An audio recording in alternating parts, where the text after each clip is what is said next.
We're back. I told you it won't be long this time, baby. We're coming back just like Arnold Schwarzenegger said, I will be back. And we're back to another episode of Real Talk, Real Fathers, Real Men. And once again, I got my special guest in here, my brother, my battle buddy, all those good things wrapped up into one, Mr. Leroy Wright. And he's the CEO of the Wright Improvement Group and also the author of My Bubble. And we're gonna go on and dig in a little deep about My Bubble again. Okay, Mr. Wright, introduce yourself again. Hey everybody, this is a wonderful experience I'm having, being able to share my upcoming book out and just my podcast or my YouTube channel, Constructive Talks, and teaming with, like Real Talk, Real Fathers, Real Men, CEO. It's always a pleasure. Somehow, we both got black shirts on, right? I think he plotted that. Yeah, so I look forward to, we do this raw actually, and he's going to ask me off the cuff of questions, and I'm just going to give you what my passion is. I'm going to tell you, he tried to cheat, and he tried to get me. He's like, well, hey, because I told him what the topics was going to be, and so he tried to try and hit me up with some, hey, well, I'm going to talk. No, dude, I don't want to know. Hey, when we go live, hey, say the nuggets, bro. Say them for the audience, man. Let everybody know exactly what we're doing and how we're doing it, bro. So we're going to go into a chapter of the book, and on that chapter, we talked about seeking authentic mentors.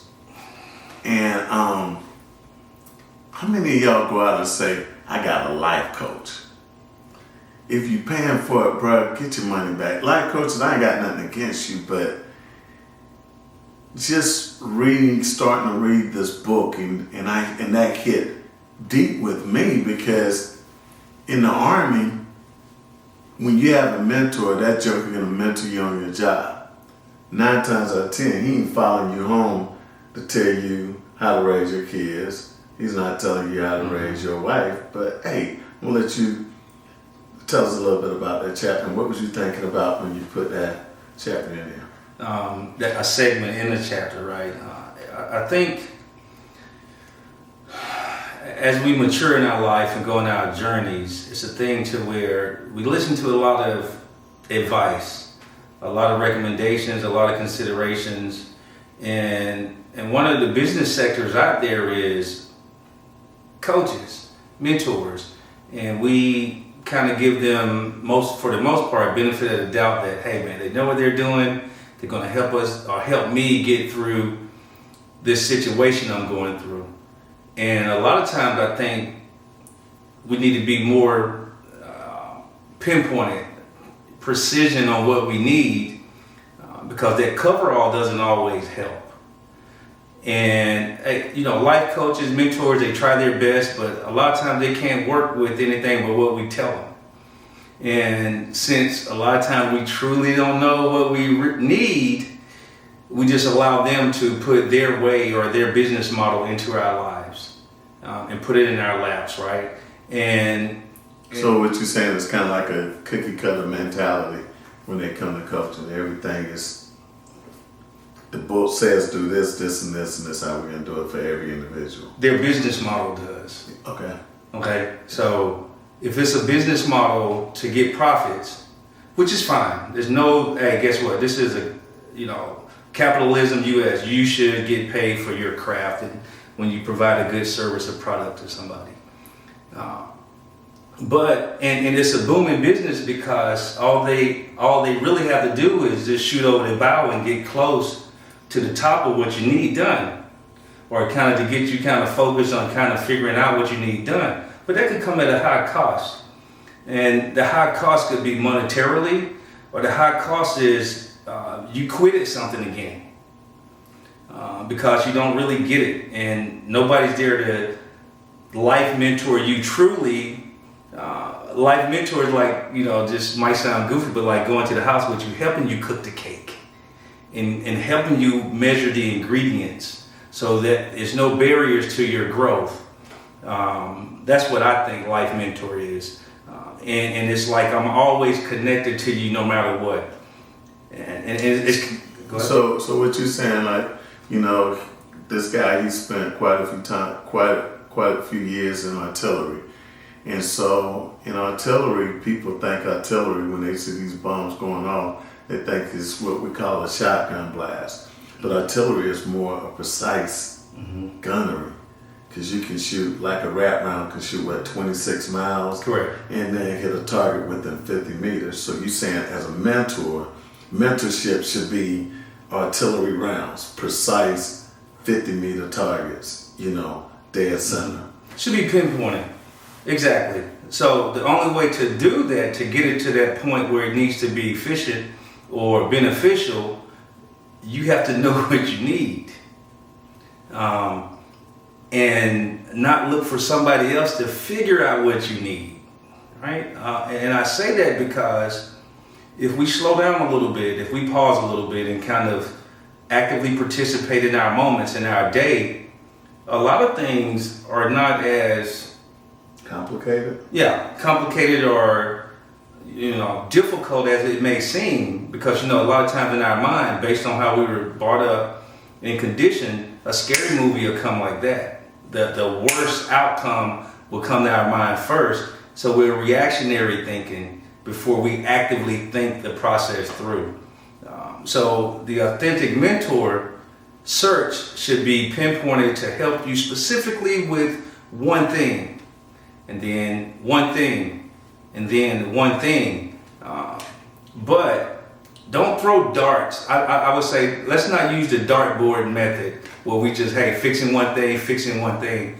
It needs to be a process and path to achieve what you're trying to achieve in a holistic life, right? So, yeah. So when you're saying going out here getting a mentor, that means a term we used to use in the Army, SME, subject matter expert. Correct. So if I'm a football coach, and I'm using that as an example versus a life coach, as a football coach, as a head football coach, I had to go out here and get somebody specialized in offense, defense, special teams, and I have all these different coaches because they're subject matter experts in that area.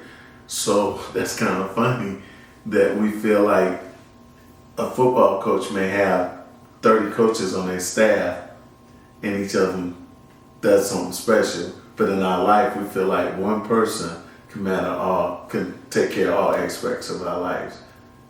Yeah, we've been conditioned to believe that. Yes. But it doesn't fit every lifestyle, right? So if we get the authentic coach, it's not that the coach is not real, but the coach being able to help you, or the mentor help you with that specific thing, makes them authentic to you.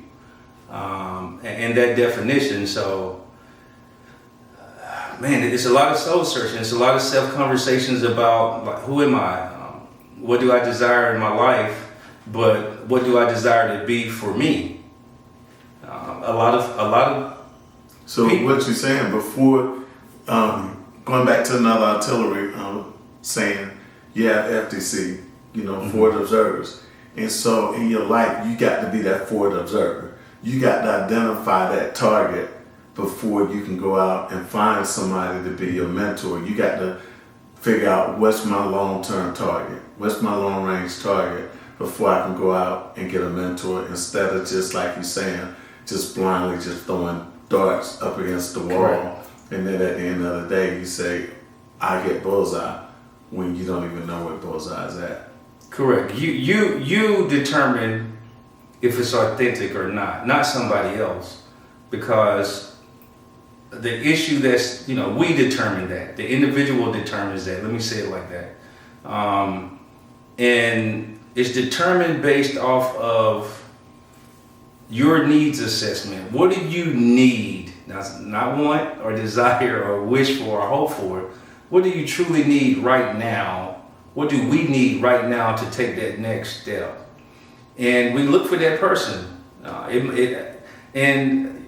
know this might be against the industry, but it shouldn't cost you your kidneys just to get help. You shouldn't need 12 levels of expertise to meet one task. Yes. That's important because as a human, I know it's about money in the society, but as a human, the desire to help another should be the first passion. I'm going to steal one of the quotes from your book. It says, how can I help you help me to help you? Yes. So it goes back in the circles about that. If I don't know what help I need with, how can I help? How can I ask for help? Correct. How can I ask for mentorship if I have no clue of what my long-term goals are? If I don't have what's the bottom line up front goal is, if I'm just here, just going through the motions and somebody come along and say, hey Lee, I'm a life coach. Let me take you to the next level. Yeah. And it sounds good if you trade in water. If you sitting up there like, man, I've been sitting in this dead-end job for the last 20 years and I'm not getting any growth, I'm not getting any movement in my life, and all of a sudden somebody come along and say, hey, you're doing everything wrong. And when the only thing you got to do is you just got to identify what your target is. Correct. Now once you identify your target could be you in this job for 20 years. Only thing you had to do was go to the guy just one level above you and say, hey man, I'm good at what I'm doing because I did this for 20 years. How can I get to that next level? And that guy may be looking for somebody that bring along to mentor. And he's looking for a mentee. And then all of a sudden, you identify and he take you to that next level. So, you're right. You are definitely correct. And the question is, why do I need an authentic mentor, right? Because you're going to give somebody advice. I'm going to give somebody advice. So I need to make sure my sources and resources are legitimate enough so the advice and the mentorship I pass on is conducive for that individual's growth that I'm talking to or that I volunteered to lead or guide, right? So I don't want to talk to someone or guide them off hearsay. I want to guide them off facts that I researched and know that I got something that's going to help them when they're lying in bed at night, when they're struggling, at work, at home, on sports, when they're struggling to get over that hump. They need to tap into something that they can tap into when they're clueless or when they're at their weakest point that can last them throughout that event, but also throughout their life that they can tap into. And guess what? They become a mentor. Yes. And pass on. And I say authentic mentorship because let's be factual. If we go back 300, 400, 500 years, we were directed to say or do certain things because of the nature of the country. And we took those same mentalities, those same quotes, those same directions and passed it to the next generation because it worked for the last generation. Yes. But as we see, as time goes, those generations are falling behind faster. It wasn't like if it was the 80s, early 90s, it was still slow. Or the mid 90s, early 2000s, it was still kind of walking a little trot. But now it's so fast that the people that were born in the 60s and 70s are behind. Yes. Now they try to, if folks try to use that same advice and guidance and mentorship, it's so far behind now with technology and societies that, like, what are you talking about? Nobody not even closely does that anymore or uses that advice.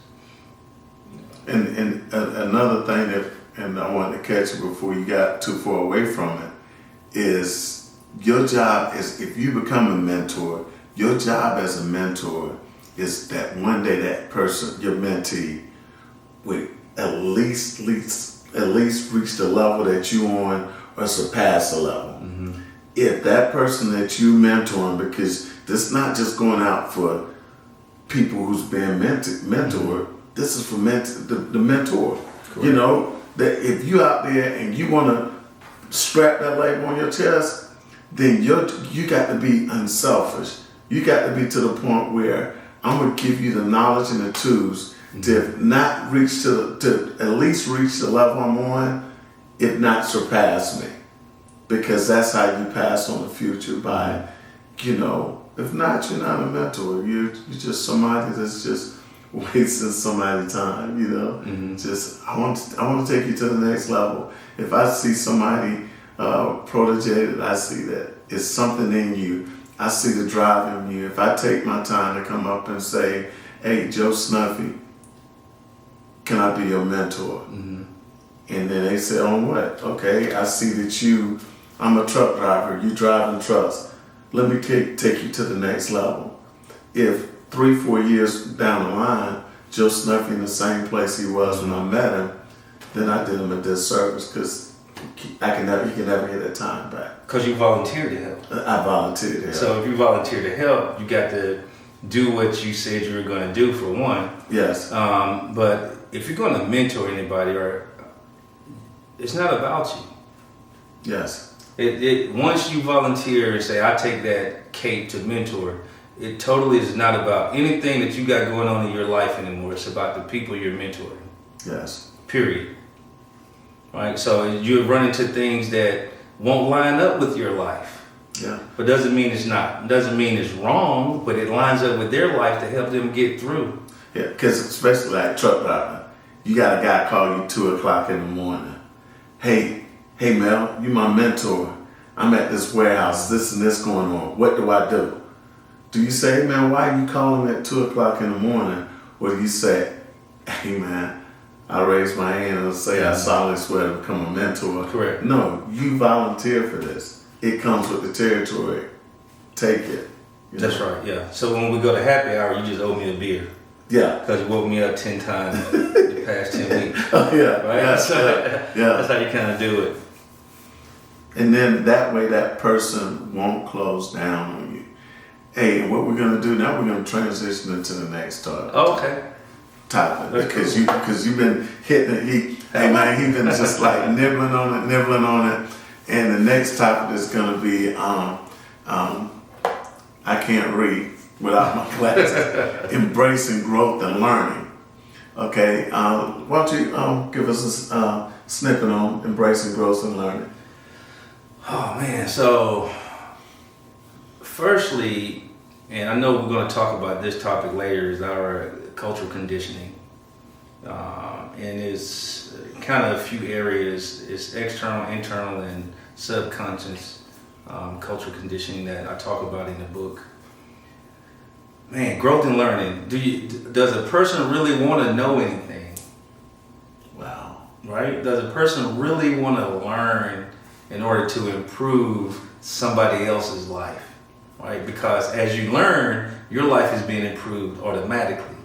Now, once you learn something or taught something, when you radiate that out, you automatically, when you open your mouth to give advice, that's part of mentorship, right? So, in order to, even be available mentally to grow and learn, you have to take that ownership first.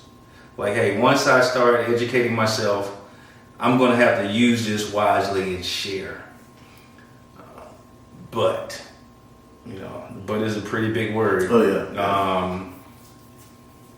Wanting to learn and grow, or wanting to be comfortable in your present moment without interruption.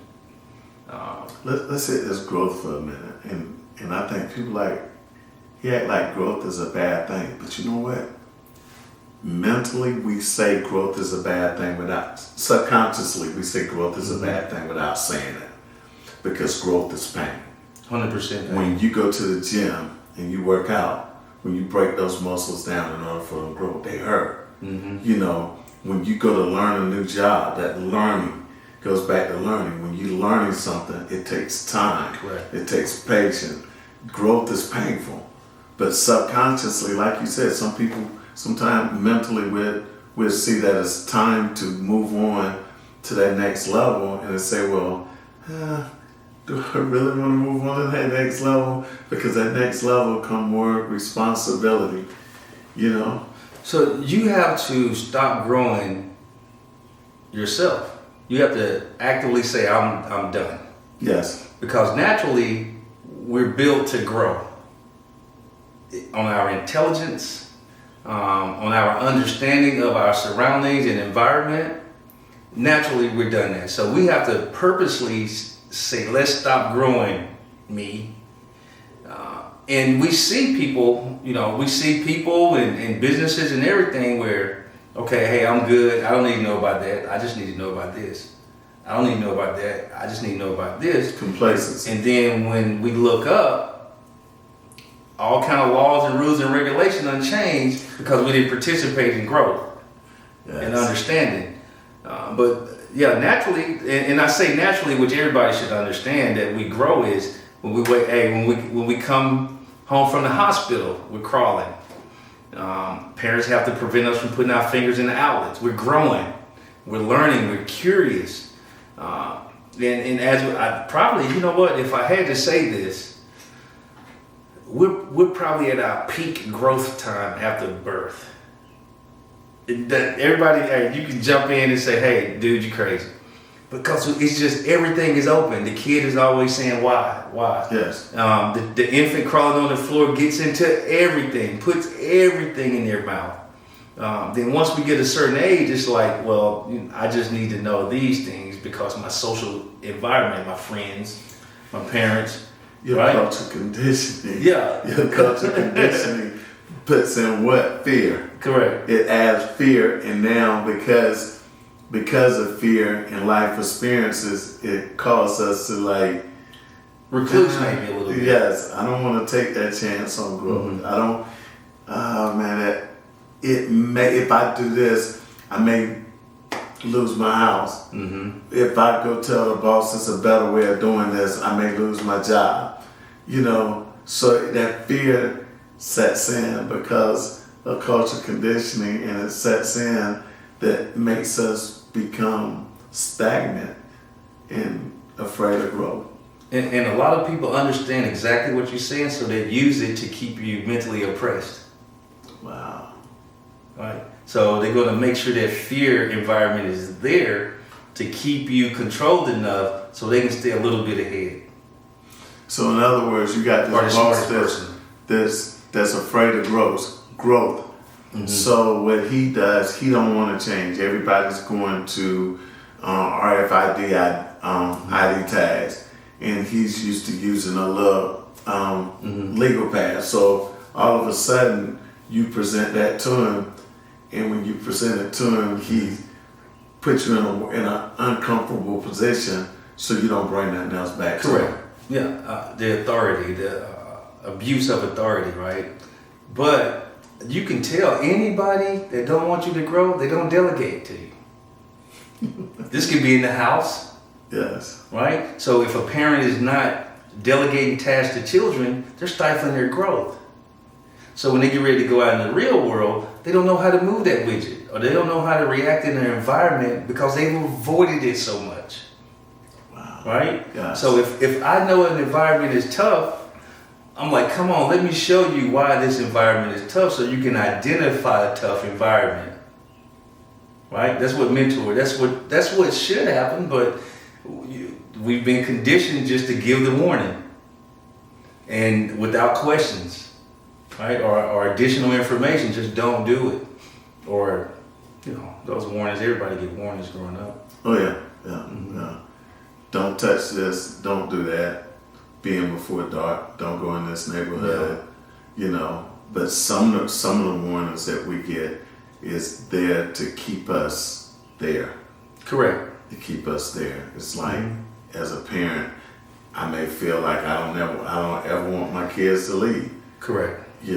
Subconsciously that's in the back of my mind. So instead of giving them the tools to be successful, like my mom had us cooking at 12 years old. Mm-hmm. Teaching us how to cook. She had all boys.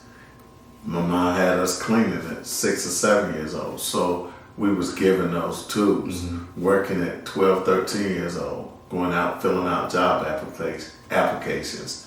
So we had to constantly grow. And my mom tell me now, my mom is ready to turn 76 years old, and she became a chaplain at 61. And so she said, you never stop growing unless you choose to. Because people can stop growing. They can put themselves in a position. Option.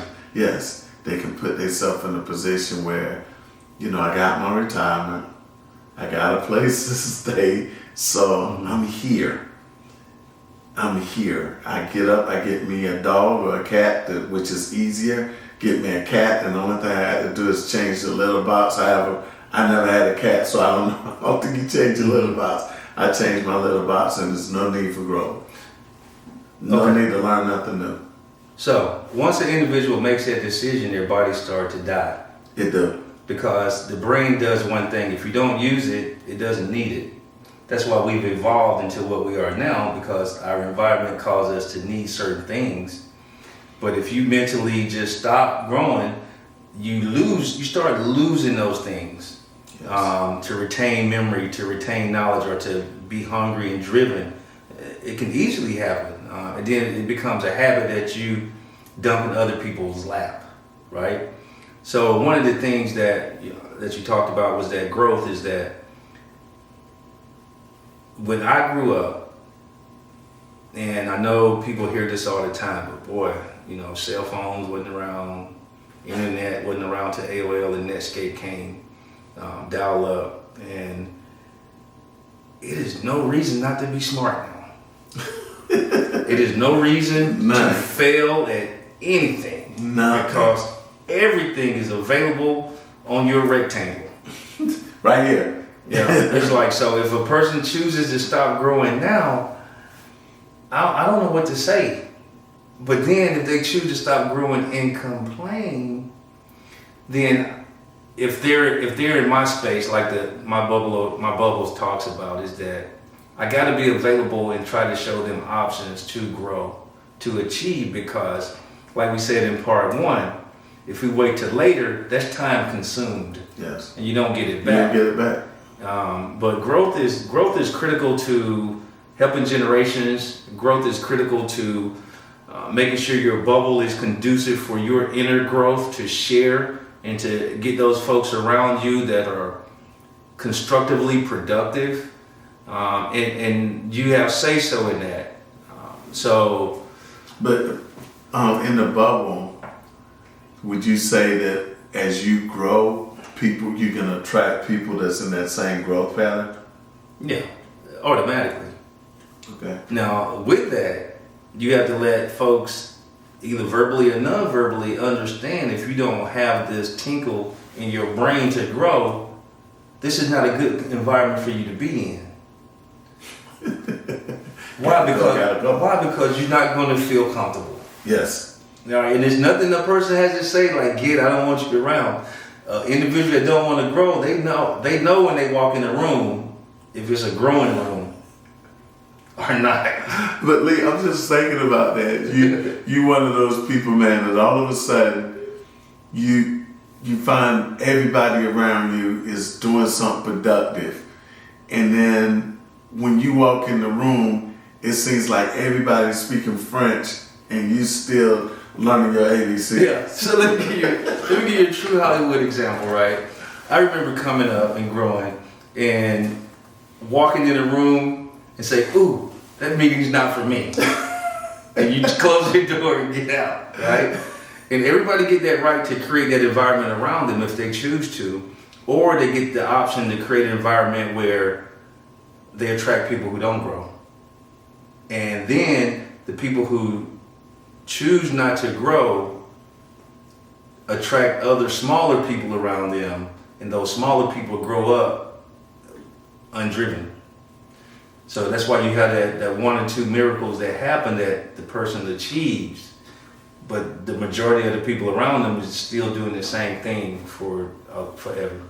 I think when you talk about people that choose that path of non-growth, I've been told a lot of times I'm a dreamer. Mm-hmm.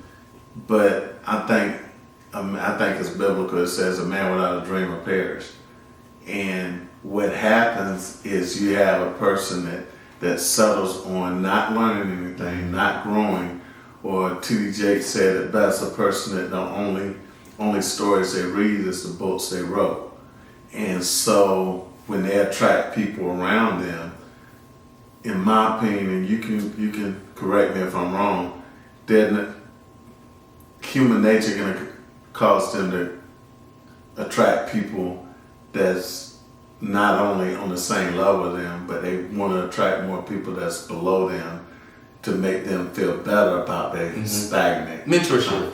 Yes. That's what it is. But now, let's say this. You say mentorship for somebody that's not growing, you know. You got to try to mentor them. Yes. Okay. Right? Okay. I see what you're saying. Yeah. I thought you were saying they're considered like they're not growing, and these people down here is just completely at the Dead Sea. And I thought you were saying this person here that's not growing, you need to reach back and get them to. But they get a chance. See, so if you're growing, you're obligated to reach back. Yes. Right? Yes. So you're obligated to say, hey, let me see, can I shake the weeds or snap folks out of it? Because every human has unlimited potential. Yes. Right? And sometimes it takes that extra little kick or push or hug or lollipops and ice cream to get them to kick in, and they get it, because it's a thing that the energy, like we talked about in part one, people who are growing had to put their energy in things that has the ability to grow, and then people with energy have to be able to identify when it's just not going to grow for me. Maybe somebody else needs to come in, or something else needs to come in to ignite that growth, to get the roots going in them. Because everybody can't grow everybody. Everybody can't help everybody. And you have to just determine that. And so I guess it goes to the drowning man philosophy. I'm going to try once or twice to save you, but then I have to save myself too. Correct. Because the worst thing you can do is try and save a person that don't want to be saved, and they're fighting you every step of the way as you reach out to try, and they fighting and say, hey, calm down, I got you. I'm going to bring you up to this next level, and then once you get your hand on the boat, you're there. Correct. Yeah. Correct. So it's pain and growth, and it's pain and not growing, right? So the pain and growth is you stay driven, you keep trying, and you can feel it. When you feel that growth pain, it's okay, because you're making progress. And something that's not growing, the pain is the quit. Right? The quit, I'm not driven, and I got to watch people around me grow. That's painful. Because then a person or a system has to settle on whatever handouts is available. And that's where you get the professional skimmers, like like you said in part one, that leech off everybody around them. Yes. Because the drive to grow isn't ignited. So they get a drive for craftiness, right? They become professional crafters. They're trying to survive. Correct. And they tap into things that people have within them that care and don't want to see. So the growth can bring compassion and pain, because you're compassionate about folks not growing, or folks don't have the opportunity to grow, right? Yes. Give them opportunities, or and then the people that are not growing, that chooses not to grow, it's painful to sit on the sidelines. Like you brought the football analogy up, man. You practice every day, and coach don't even call your name. That's painful. Hey, come Friday night, like when we was at that game a couple of weeks ago, and you seen those kids, their parents is there, their parents done drove an hour, 2 hours in traffic just to sit there, and you don't even need to take a shower when you leave. Yeah. And that's the same thing if a person got stagnant and say, I'm content. I'm content. I got the house, the 2.5 kids. I'm good. Yeah. I don't need to grow no more. Disservice. Yes. That's a disservice to those around you that's coming up trying to grow. Yes. And don't have an authentic mentor to tap into that's in their space. Oh, so especially if you, and it goes to, real talk, real fathers, real man, if you have a woman, if you're a woman or a man, it doesn't matter. But if you have somebody in your life that's looking at your footsteps, and all of a sudden, I'm a man. So I got a son, and only thing I do, I come home from work every day, go in the refrigerator, get a cold beer, sit down in front of the TV, sit there and watch TV to 10 o'clock at night, then go to bed, get up the next morning, and the same routine. And then he's looking like, what do I have to look forward to? You telling me to graduate from high school, go to college, and do what?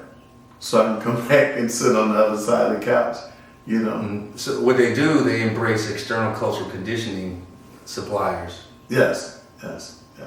Everything outside of the house, the influence in the house, they embrace that. So then at some point, the authority figures in the house don't have a voice, not a voice to guide and mentor that individual that they brought on the earth, rather.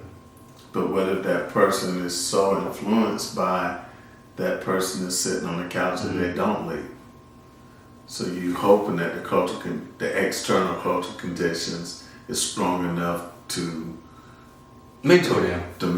Yeah. Like a current. You're hoping that they're outside the house enough where the current comes along and just steer them away from this, void. We'll call it void. Void, yes. Yeah, and we see it every day where kids and adults get that opportunity they never had and go to the stars. Yes. Right? Current so it's there. To the next level.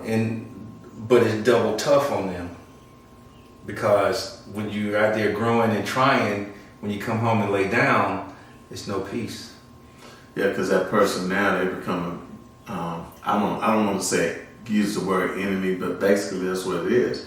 Because now when they come back in, you're the opposite of what they are. They become a non-supporter. Yes. So the kid is on their own, or the adult is on their own to pay their own journey.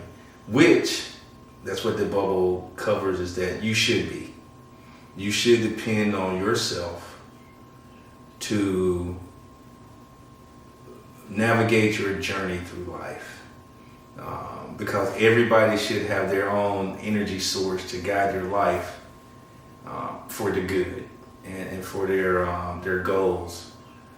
So I know that sounds funny because we were raised on, hey, depend on this title, depend on that title, depend on your brother, your sister, your uncles, your aunt, your family.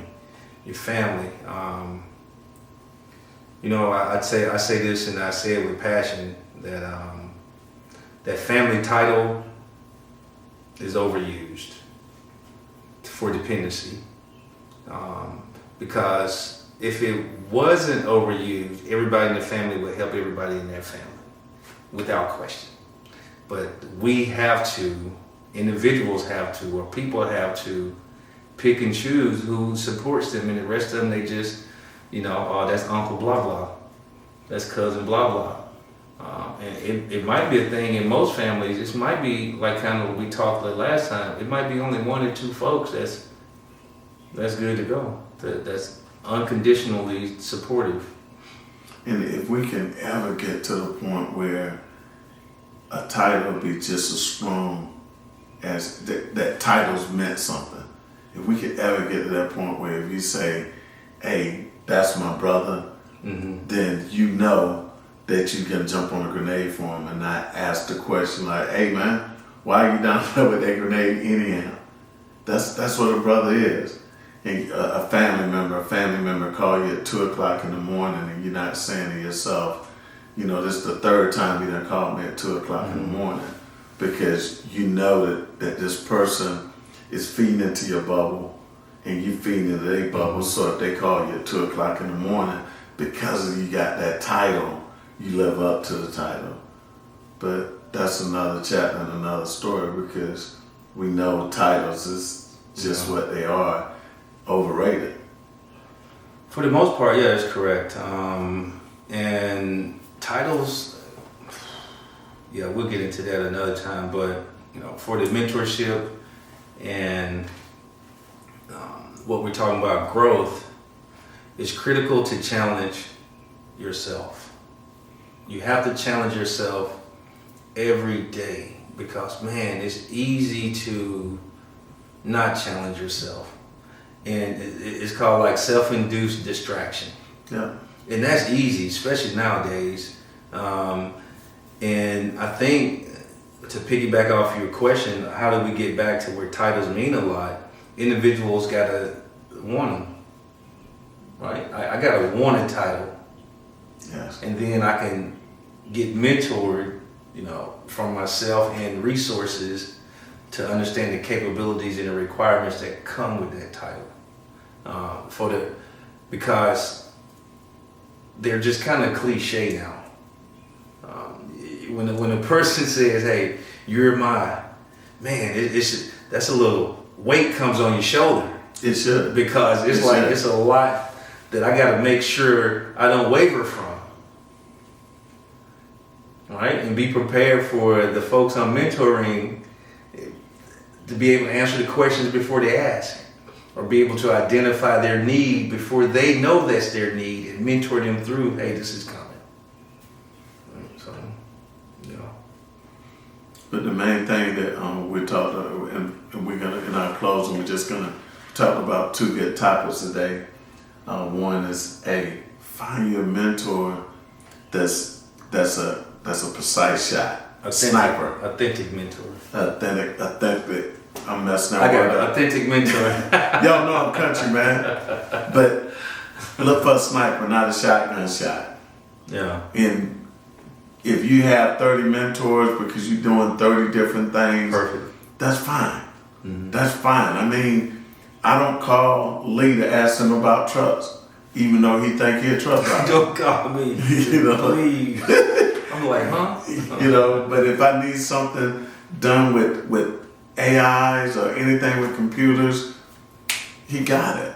The next thing is embracing growth and learning.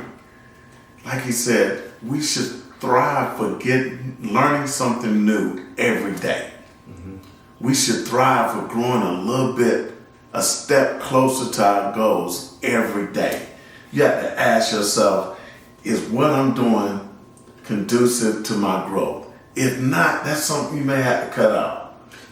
So we did it. We always do a call to action, right? So one call to action is, if it's something that you pay for, if you took a little time, could you learn to do it yourself? Yes. So that's the call to action. Like, hey, I'm putting this money out for this, but man, if I took about 3 or 4 weekends, I probably know how to do it myself, and then I can practice and then kind of perfect it. Yes. So, we enjoyed y'all today. We enjoyed having you again. The next thing he done dug in deep.